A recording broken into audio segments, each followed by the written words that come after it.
Hello, my name is Jordan Faust, and I am here to showcase some of the features and design ideas in my latest game project, currently titled Space Defense.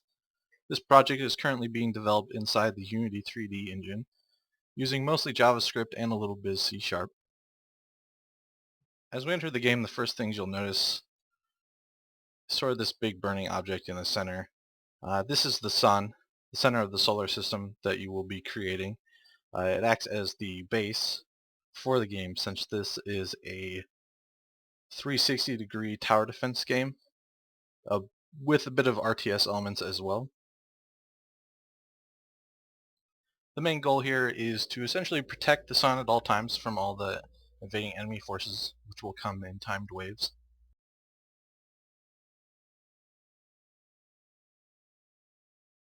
The enemy forces will increase over time, and the current objective is to essentially survive as long as you can, sort of like an arcade mode. Ultimately, I would like to have had the player go against other solar systems, but that feature is not in. But it definitely will be doable in the future.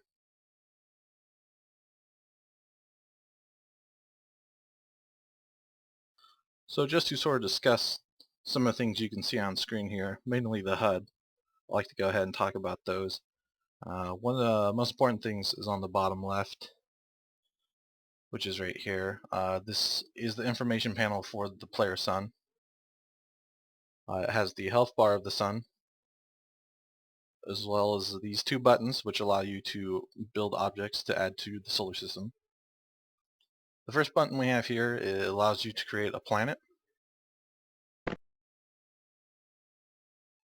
when you click on that, a planet is created, and it takes some time to sort of grow and amass itself. And then once it is done, it'll orbit around the sun, and its orbit is indicated by this spiraling blue line. Once a planet is created, it will generate money for you, which can be used to purchase defense orbs and upgrades for that planet.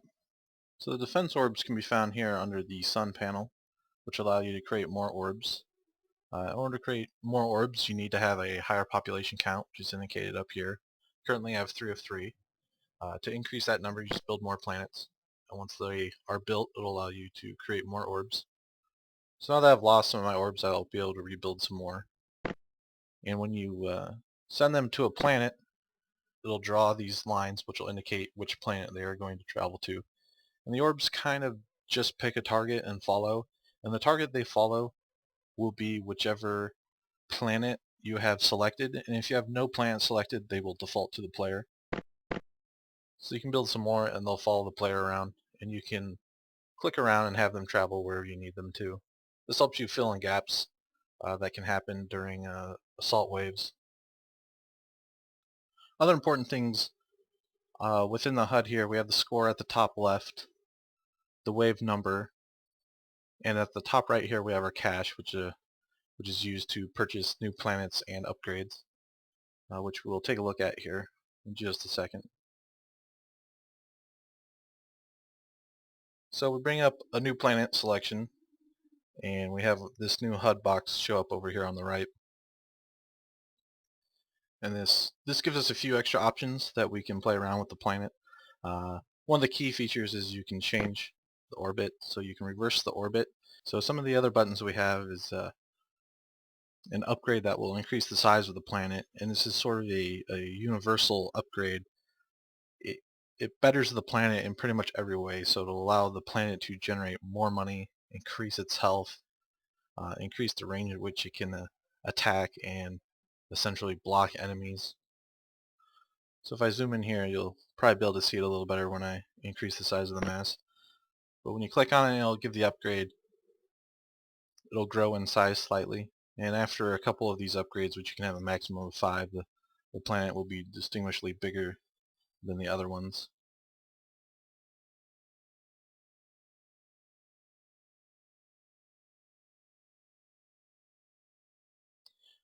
Which sort of brings me to the camera and how it functions. So I want to keep this sort of like an RTS, so you bring the mouse to the edge of the screens, which will let you pan each direction. You can also grab the screen and move it around.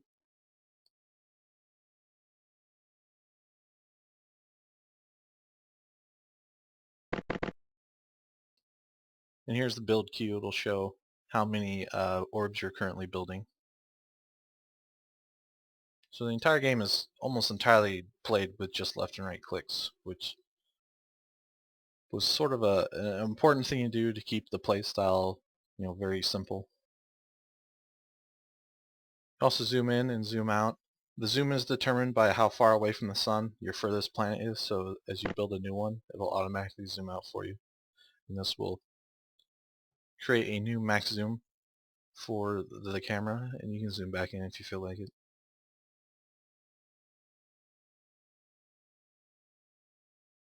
So sort of back to some of the other planet upgrades that are in the game here.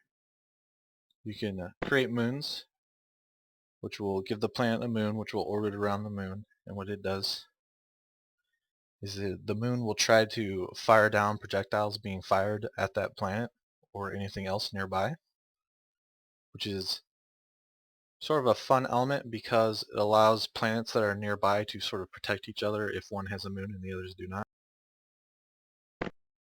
So you can see here the moon shooting down some of the projectiles that the enemy is firing.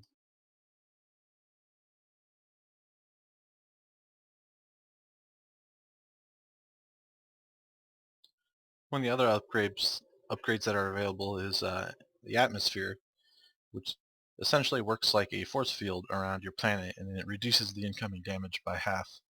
So you can purchase the upgrade here for the atmosphere, and it will create sort of this translucent blue glow around the planet. The final upgrade that is available for the planets is the life upgrade, which sort of imbues this planet with life, and the life will essentially spawn an alien race which will create technology that will try to protect itself. So it turns the planet into a turret. If you notice as I'm sort of moving around, the planet button will gray out but then come back after a while, and this is because you're only allowed to build planets that will not collide with other planets. So it determines where its orbiting path is and then checks it against where the location is it'll be built. This is just to prevent any graphical glitches with planets clipping through themselves. Not that it would be a big deal, but I like to sort of follow the rules of the universe and not have planets that can pass right through each other. So sort of fast forward into the game a little bit here, just sort of give an idea of how much can be going on at one time.